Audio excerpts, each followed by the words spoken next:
The Oregon Ducks are getting ready for a Wisconsin showdown at Autzen Stadium, but more importantly, two star freshman running backs talk this week. We're going to talk a lot about those cats and more here on the Ducks Confidential podcast.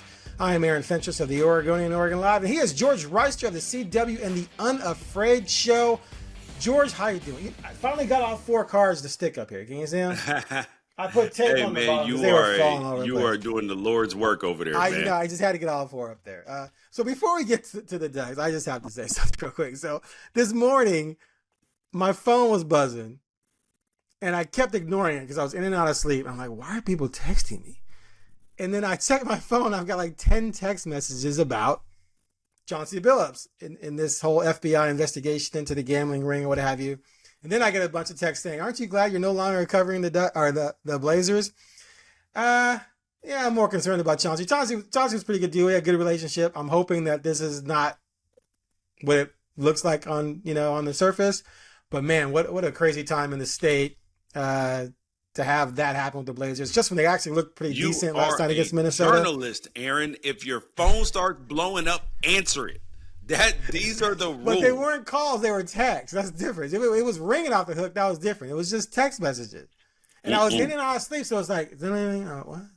And then finally I was like, okay, what's going on? That's probably a lot of that's three of them. Four? Oh, let me look. Yeah, I just, like I said, I couldn't even count them. I was just in and out of sleep. But anyway, like I said, innocent until proven guilty. We'll see what happens. Hopefully Chauncey is not as involved as they're claiming. And hey, man, who knows right now with the current dangerous FBI. out here in these streets, man. Yes, it is dangerous out here in these streets, especially if from the understanding about Chauncey that this was probably before he was even the Blazers head coach. Whew, right. Justice never sleeps, apparently. That's like 6, 7, 8 years ago that he was allegedly playing these card games. So anyway, we'll see what happens. Regardless, it's still Blazer Nation. It's more bad news, right? This is just this franchise just can't seem to escape.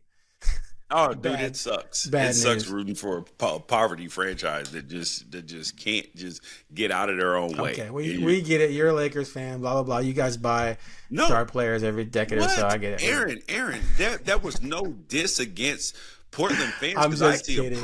Hold on. I appreciate Portland fans the way I appreciate like Raiders fans. Is that those are loyal people. Those are dedicated people. These Facts. are Ducks fans, and there's a reason why, like, they support the team and they're so passionate about it. Like, so it wasn't a diss. It was just like it must suck because you have to be loyal to something that's not giving you very much back. Whereas giving you a lot of anguish. Yes, exactly. Where at least the Ducks, they give you something to cheer about, and you've only had your heart broken in national championship games, and you know what I mean? Like you get your heart broken, but at least there's a lot of joy on the way. Right. Exactly. On the ride there. Right. And I can relate as a Cubs fan. My whole life I was waiting for them to win the World Series, and then they finally won it, and it was part of the joy of it was the angst leading up to it. And just I'd been a fan for maybe 35 years. Not, some people have been fans their entire life, starting at 70 years ago. But yeah, no. So someday the Blazers will break through again. Someday the Ducks will finally win one, and all the pain will be worth it. All right, moving on to the Ducks. So we're gonna touch on the Wisconsin game a little bit at the end, but I think let's start here with something I think is more interesting right now. So we've seen Lanning trot out some of the true freshmen periodically. We got Dierre Moore, we got Finney Jr., and now we got Dierre Hill and Jordon Davison back to back this week. I'm actually doing a feature that'll pop today on sort of both of them. Turns out they're BFFs. As a matter of fact, they both in their separate interviews talked about how they saw each other's film and like just sort of like, I want to play with that guy, I want to play with that guy, and then they ended up meeting and becoming BFFs, which I thought was very cute. You know what's interesting about that? What? Is that one would initially think that running backs wouldn't want to play with each other because, like, taking my carries, right? Yeah, back in the day, it was like, I want 25 carries a game. I don't want to share them. I want to be the guy. Yeah, and now with the way football is now, you need backs aren't going to take carries like that. Like you're not going to get 25 carries a game for for 12 games, that you need Right. somebody there. And so to like, and you look at the success that Reggie Bush and Lindell White had, that LaMichael and Kenyon had, and like, it's very, very doable in this era of college football. You look at what's happening at Notre Dame right now. Yes, there's a feature guy in Jeremiah Love, but the other kid, he going to the NFL too. Right. So those sorts of things happen, and it's cool to see that there can be a camaraderie, and not a camaraderie even within the competition. Right. Yeah, and you're right about the whole guys are not seemingly coming in worried about getting all the carries. So here's my thing. So they're both freshmen, right? So we don't know exactly what's going to happen the next few years, right? But man, they look good, right? They look really good. Davison has some Stewart and Freeman in him. Not quite as fast as Stewart, but faster than Freeman. But that big, 230. Well, he's listed 236. I think Freeman was at 238, 6 foot, both same height. Dierre Hill is a little bit bigger than LaMichael and Barner. Those two are about 5'9". He's 5'11", 205. And those two guys about 195. It's a little bit bigger, but that same kind of that breakaway, like, wow, speed, right? So, in the perfect world, you got the next LaMichael and the next Stewart or Freeman coming up at the same time. So my question for you, though, is this. Could this become one of the great duos in program history? And there's been a lot of great ones. We can go back. Let's go back just 25 years. I'm going to run through a list real quick. You had Smith and Morris, whom you played with. Yep. And you had Stewart and Jeremiah Johnson. You had Jeremiah and Blunt. Each had 1,000 yards in 2008. Then you had LaMichael, Barner, and Dat in 2011, DeAnthony Thomas. And then you had Barner, Dat, and Marshall. Then you had Marshall, Tyner, and Dat. Then you had Freeman and Tyner. They were so deep at running back that year, they moved Marshall to wide receiver. He had 1,000 yards, which was still one of the most incredible things ever. A guy that had 1,000-yard receiving and 1,000-yard rushing in his career. Then you had a little bit of a gap where you were up and down at running back. And then you had Verdell and Dye for several years, although Verdell was hurt here and there. But to combine those two, combined for well over 2,500 yards, I think Dye crossed over 3,000. And then I would say that 2021 was probably like the least special out of like I would put them with the Jeremiah Johnson and whoever else as opposed like. But that was a good group of backs. the production was there. Yeah. It was a good group of backs, but not a special group of backs. Right, exactly. Like where like Morris and Smith, that was a special crew. Right. Barner and Michael, special one. Yeah. Like, so I think that we've had some very good ones and then a few special ones. Right. And then most recently. And then of course, the ones with Dat and all of them, like, those are some special ones. Right. And I think that we got to, that we could be on the precipice of, well, I would say that the floor, I believe, is one of the. Can I finish my list, Fish? Yeah, go on. I thought you were finished with the list. Then we had Bucky and Noah Whittington. Oh. Right, like and then we got Bucky. Then we got Bucky and James, and then we had James and Noah. Like, which and we can say, okay, they're not maybe on the level of, that James Barner Dat. James Barner Dat probably as a trio. That 2011 season was insane. Yes, and we all knew Barner had number one back ability, which we saw the next year when he had 1,800 yards and 20 touchdowns without LaMichael. But anyway, so yeah, I mean. So the question is, could Hill and Davison, are they going to fall in line with the, Bucky Noah, Verdell Dye, which Bucky Noah probably better than Verdell Dye, or are they going to elevate to James Barner and Morris Smith and I think Stewart Jeremiah? I think the floor is that we're going to have, provided they stay healthy. It's a collision sport. Stuff happens. So provided that they stay healthy, I think that we have a floor of a very good backfield, a floor. Right. Now, what the ceiling can be is totally different. Like the ceiling is the roof. So you don't know, but I do. It's like, because when I look at players, when I look at draft picks, anything like that, I like to draft and judge people by what the floor is. Like, what is the worst thing I'm going to get? So that's why I would never draft guys who their floor could be where bust, it just don't work out at all. Right. Like, I would never draft them guys. Or where like their floor is so low, but their ceiling, they could be the greatest player of all time. I don't want him. I do not want that player. Like I would rather the player whose floor is a B minus and the ceiling is a B plus. Oh, you okay, bro? we had a casualty. Oh, so you're trying to kill me now, huh? Continue. All right. Mm-hmm. Yeah, so these cards are gonna be the death of me. Go ahead.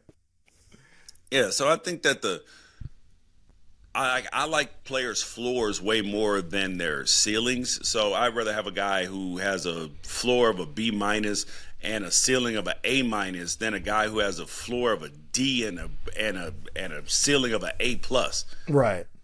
Like I like to know where the floor is, because you can win with a lot of, like, you can win at a very high level with a lot of fringe NFL players and some NFL players versus guys who, and then sprinkle in a couple special guys as opposed to trying to just get special guys across the board, because that don't work. Right. So we see it a lot in the NFL with quarterback, where teams will reach on quarterbacks in the first round, and they may have a second or third round grade, and it's like, that well, don't make no he's sense 6'4", he's got a cannon of an arm. If we can harness all that, he could be great. But it's like, but at the same time, he could also be out of the league in 3 years. And there's just a litany of guys like that. Where I was on a team when we drafted Matt Jones in the first round when I was with the Jaguars. Matt Jones, good dude. Love Matt. He's super cool. Was he A&M? No, he went to Arkansas. Arkansas. Okay. He had never played a single snap of wide receiver in his life. He was a quarterback, a option quarterback, basically. But he was 6'6", and he ran 4.3 at the combine, and they were like, ooh, let's make him a wideout, even though he's never done it. Man, Matt was not into, like, turning a quarterback and the amount of running that they do in practice and the preparation in terms of physically into a wide receiver, that don't typically work out unless they've done it prior. Because if you're a quarterback, like, you may run in practice maybe half a mile. And then, but the wide receivers, you may be running in practice and games 2, 3, 4 miles. And then think about the amount of shape that you got to get into to be able to run that in practice. Right. He wasn't prepared to do that. Like, we reached on so many dudes. Derek Harvey, who came in, didn't have a muscle to speak of. He took off his shirt the week after the draft. He was like, we drafted a DN from Florida with no muscles. So, yes, they reach all the time. Don't make no sense. All right. I thought a cool moment with Dierre Hill's press conference was he was asked about when he got a hug from Kenyon Barner after the Penn State game. Let's roll this clip. Kenyon, he's an amazing mentor. I had a full spring to talk to him and just get to know him, and he was like here coaching us as well, just giving us pointers and tips. It's really been great. Especially him being an Oregon legend. It's truly a blessing to meet a guy like him, a Hall of Famer. It's honestly just the best. Like, I don't really know how to put it in the words, but I feel like my actions show louder than words. When we had our moment, when I got that hug from him, it was just truly everything. I was just embracing it, because not a lot of people can say they hugged Kenyon Barner and got a valuable, valuable time from him. So it was just truly a blessing and an honor. All right. I love that kind of stuff. First of all, I love Kenyon. Kenyon and I have always been really cool. I texted him. I tweeted out the video. I spliced in the hug. I tweeted to him. He's like, man, nothing but love there.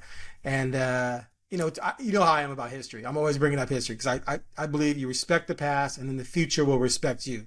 And here's Dierre Hill, this promising young freshman, talking about that moment, getting that hug from Kenyon, and that Kenyon's poured into him and how much that means to him. And Kenyon was done playing when Dierre was, what, 5? Yeah. Right. He was 2012 was Kenyon's senior season at Oregon.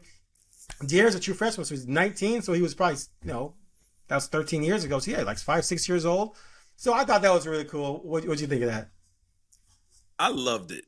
I loved it because it's important for the current players, like you said, to acknowledge the history. Right. And it's very easy. Like, we live in a hot take economy where a lot of people are like, I mean, how many times every year, Aaron, do we hear somebody say, "Oh my God, this guy's one of the GOATs. He should be a Hall of Famer." And you're like, nothing about this dude's an actual Hall of Famer. Like, it's just mind blowing to me when like a guy who's still playing right now has had a great career. Remember when Joe Flacco won the Super Bowl with the Ravens? Yeah, with the Ravens, and people were like, "Oh my God, he's elite. He might be one." No, he's not. He had a good run. He had a great run. Like, he's not like in the pantheon of NFL quarterback history. He's not. But is he did he have a great career? Did he have, make a lot of money? Did he win? All those things? Yes. But we got to reserve those things for the specialist of the specialist. Right. Yeah. And I hate it when people do like, this is one of the greatest plays ever. And of course, my mind cycles through what I can still remember. And I remember similar plays. And I'll go on YouTube and pull them up. Go, "Oh, you mean like this?" And post it. Some play that happened in 1977. That's exactly the same. It feels so big in the moment. And you're like, dude, but when you see something special, like for instance, like when Shohei Ohtani in the last game of the NLCS, dude pitches 6 innings, 10 Ks, shutout baseball with 10 strikeouts and hits 3 home runs. Yes, that's one of the best baseball performances of all time. You think about, like, you can just go by the numbers. Like, how many times have there been 6 shutout innings of 10 strikeout baseball? That's few all by itself. Right. And then you think about how many times somebody's hit 3 home runs in a postseason game. That's few. And then you think about that they happened in the same game by the same person. You're like, oh, yes, this is probably one of the greatest postseason performances ever. You're not going to get around that. Like, we can all I think you can remember this. You're probably, you might be old enough. When Reggie Jackson hit 3 home runs against the Dodgers in the World Series. I remember watching that live. Yeah. That was incredible.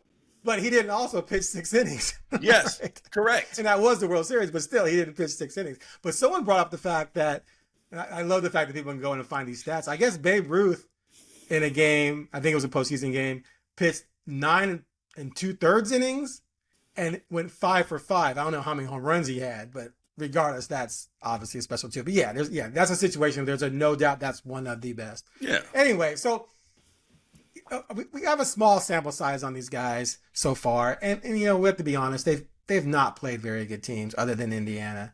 I think Hill had a solid game, or Davison had a solid game against Indiana. Aaron, and sometimes don't win get defensive. The schedule roulette. Don't get defensive. This isn't a criticism. You get so defensive right away. I'm not blaming them. I'm just saying it's a small sample size, and they've played some pretty garbage defenses, but you can still see elite traits. Hill's speed is just like, wow. Like, it's like LaMichael, like D'Anthony, like Kenyon Barner, but a bigger body. Not quite as big as Stewart, who had Stewart and LaMichael were in the same 45 pounds apart, right? And then with Davison appears to me far more agile than, not far more, but more agile than Freeman. Not quite as fast as Stewart, though. Wiggle. Yeah. And Davison's probably going to drop another, couple percentage points of body fat and another about 7-8 pounds.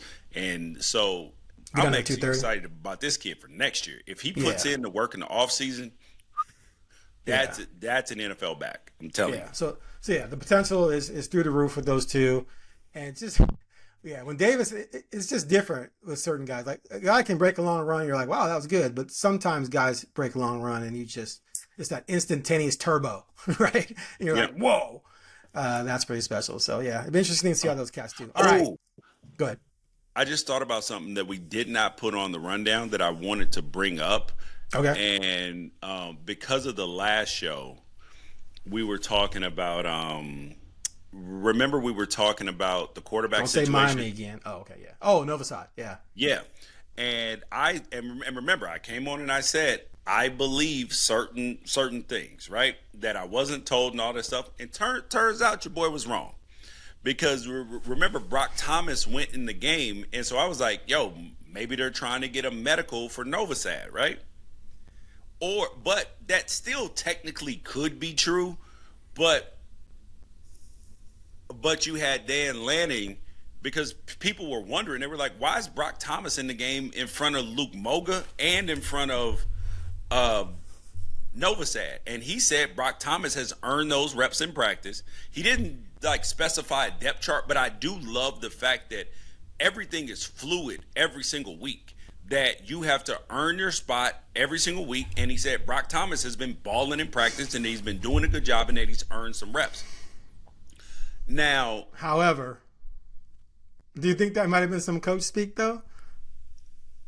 Because if they're trying to get a medical, he's not going to say that. Yeah. So that's what I'm saying. So I could have been right, or that they are being so hyper competitive in practice that they don't want anybody to get comfortable, that when you start outplaying somebody, you move up. Right. That's one of the things that can keep your team in terms of engaged. Like, hey, yo, bro, like I can't get comfortable, because if I string together a couple bad practices and this fool behind me string together a bunch of good practices, I don't get to go in the game. Right. So I think that both things could be true at the same time. But if Brock Thomas is that good, remember, nobody thought coming that Justin Herbert wasn't even talked about as a recruit. And Brock Thomas is a walk-on, I believe, but you're like, is he? How could this be possible? Huh? Is he a 3-star recruit? Yeah, but I'm not even sure if the kid's on scholarship. I have to look and see. As a but 3-star? Either way, you're looking at it and you're saying, if he's good enough to jump these dudes, if that is the true part of it, that's actually like encouraging, because we've seen good things out of Novosad. Moga's done some decent things since he's been in. That would actually be an encouraging thing.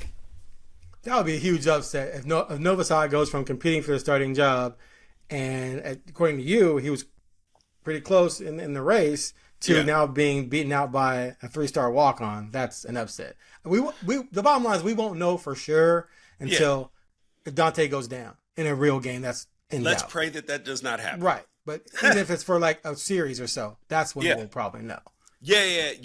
Now that's where the truth would come out. Like if Dante went down, even if it was just for the rest of the game, whoever if the score is still, like, if it happened in the first quarter, you gonna know who's who at that point in time. Right. Exactly. All right, glad you brought that up. Okay, real quick. Wait, hold on. I'm trying to find my rundown here. I lost it. Real quick. So Lanning's press conference on Wednesday was under 3 minutes, which was hilarious, and no one else had any more questions. It's like. And I joked with James Krupia, and I were joking about, like, what else is there to ask about Wisconsin? I mean, they're a 35-point favorite, right? And as Lanning was walking off, I said, hey, we're saving our questions for Iowa week. And he kind of smiled. And I said something like, we can look ahead. You know, we know you can't. But is there anything you want to say about this game that needs to be said? I mean, this Wisconsin team is not good. They've been shut out 2 games in a row. Oh, here's a question. Well, the Ducks shut them out. How about that? That's a question. I don't think so. I don't. And he's staring at me with this face. Like, how are you? Like, are you getting ready to try to sell me on this team? I am. Okay. So, go ahead. I do not believe that there's outside of an Angels in the outfield type performance. Badgers in the outfield. Yes, that they can win this football game. But I do believe that there's a world where a couple things can happen. Number one, their head coach, Luke Fickell, who people have been wondering about his future, he got a vote of confidence from the athletic director. So those types of things motivate teams, either when a coach gets fired. Because I remember Jack Del Rio telling us in Jacksonville, he said there are 2 things that happen in professional sports. But now that there's the professionalization of college sports too, same thing applies on a lesser scale though. There's 2 things that happen. Coaches get fired and players get fired. And he was like, the coaches just got fired. So the next people that get fired is the coaches. I mean, the players before the coaches get fired again. So when there's a change in leadership, the players are automatically like, uh-oh, everybody's on notice now. So when the vote of confidence happens, there was people in the locker room whispering, oh, man, is coach going to get fired? Bro, we're losing this, and this. And now you know he's not getting fired. And now you're saying, oh, okay. It's like galvanizing the team. It's almost like when Nebraska lost last week to Minnesota. Number one, I thought Nebraska was always a little bit, people thought too much of them. But they also played like a team whose coach was like, it looked a lot like the Utah-Oregon game when Cristobal had one foot out the door. That's what it looked like. So you can expect Nebraska to not play optimal Nebraska football until there's some clarity surrounding their coach. It's because of the whispers that happen in the locker room, because somebody in the locker room, I'm going to give you a prime example. My son's coach at UC Davis. He is he's a name that is fancied about for the Oregon State job. People are talking about him, maybe Colorado State, all of these things, right? And so I have wondered, like, ooh, is he going to take this job? So now, and then a couple of my son's teammates, because they know I work in the media, they're like, yo, do you think coach would take this job? I don't get into that conversation with them because I think it's bad for the team. Right. I'm like, nah, he said he's going to stay, whatever. And they're like, nah, for real, what do you think? So if I'm being asked that about their coach, imagine what's being asked in other locker rooms about Matt Rule, about whatever other coach. Those things impact the team because they're asked to buy all the way in. Coaches are like, I need you to buy all the way in. Buy in. But then you're like, but you won't say you're not leaving. Right. How do you want me to buy all the way in? Okay, so it's like the human experience that you can't no longer give 100% because you don't feel safe and secure anymore. Right. I hear you. So they'll score a touchdown? Oh, with that, I'm going to give them somewhere in between 6 and 10. So either two field goals or a field goal and a touchdown. Okay. All right. Fair. All right. So you sent me a text about an SEC referee scandal that you were dying to talk about. Let's hear it. What's going on there? Were games fixed? Is this in the NBA investigation? No. So this is a crazy situation because there is a SEC official now. His name is Ken Williamson. And if you watch that, there are two major games that are in play here. Number one, if you guys remember the Oklahoma-Auburn game, when the guy did the trick play, when Oklahoma did the trick play where they were running off the field and then they stood the guy on the sideline and they threw it to him for a touchdown, right? Mm-hmm. I believe Auburn lost that game by less than a touchdown or exactly a touchdown. So they did not catch that play, which was clearly, I don't think anything's wrong with it, but it is against the rules. And the referees are supposed to catch that. But then the Georgia-Auburn game as well. So it just so happens there were 11 instances that were turned over to the SEC. 9 of them were found to have merit where something was like how is this possible? And remember the Kirby Smart timeout clap thing? Yeah. This was the game. They didn't charge them a timeout. They didn't give them a delay of game. Nothing. So now the official is being barred. He's permanently out of game, out of the SEC and probably college football. So this speaks to the integrity of college football. And we were in the Pac-12 for a long time. And how bad were Pac-12 refs? Think about that Washington State USC game where the command center then called down and was like, no targeting. And you're like, wait, what? like there's so many times where fans are looking at these calls. UCLA just had a phantom block in the back call. Dude wasn't even within 3-4 yards of the dude.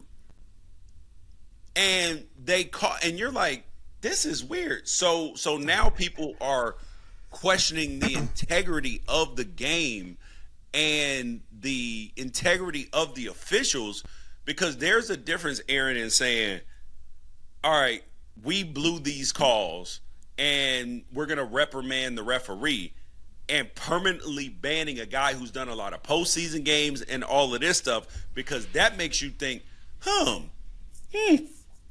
this is something to this. And now if you're Auburn, can you really justify firing Hugh Freeze when 2 of the games you got like you might have got hosed in? Right. So that's where I'm at. What are your thoughts? I'm not as deep into the weeds of this as you are, but to me, the fact that they're suspending him is huge, and it's good because the thing that drew me to sports is the competition and the drama of it all.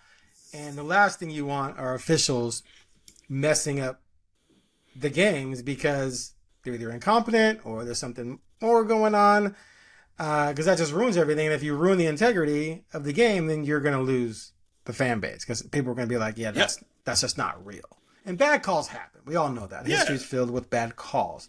But especially when you can review things and you still do things like I still don't understand the targeting. Not that there was anything nefarious going on, but like the hit on Jaden Lamar at Penn State. Yeah.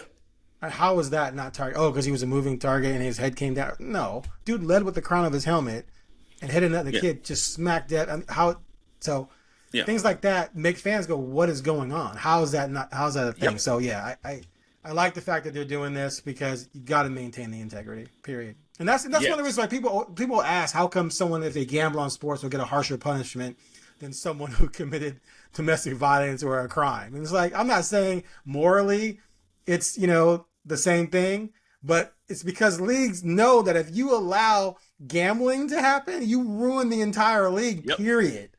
Yep. Because everyone, because then it's WWE. Exactly. So anyway, good for them. Yeah. So to wrap it up, I think it's good, but it is also a little bit. It just brings to question about, like, okay, were they just bad, or was there a reason why there was bad? Right. Definitely. All right. Anything else? No, I'm good, man. I think we got to make score predictions. Oh, yeah, I guess we got to. I had 51-7. I had 51-10. I think I came down to 51-10. I'm going to go. I'm rolling with the Badgers right here. No, I'm just kidding. Oregon. I'm going to go 41-6. Actually, no, I dropped down to 47. 47-10. Yeah. We'll go with that. Yeah, 47. Because a lot I just to a think, little. Yeah, because I'm like, Iowa scored 37. Ohio State scored 34. We're playing at home. 41 feels about right. I mean, it could drop down to 35 depending on the field goal situation, but know. Right. And Oregon's been calling off the dogs late in games. Yeah. They haven't been trying to pad. And Wisconsin's defense is significantly better than the other one. The other team, yeah. Like even Oklahoma State, they got 2 pick sixes, which that's what made it really bad, right? That's what made it as bad as it was. You take those away, it's still, reasonable, and you can't do anything about the quarterback throwing the ball right to your guys, right? So yeah. All right, that's it for this episode of the Ducks Confidential Podcast. It was brought to you by Travel Lane County, an organization that promotes travel and tourism in the Eugene, Cascades, and Coast region. Ducks fans can find out more at www.eugenecascadescoast.org. Thanks for listening, and we'll be back next week to review this monumental Wisconsin game. Then you got a bye week. Then we get to the meat of the remaining part of the schedule. Iowa, Minnesota, SC, UW. Can't wait. Don't sleep on Minnesota, bro. I actually think that the Minnesota team might be tougher than the Iowa team.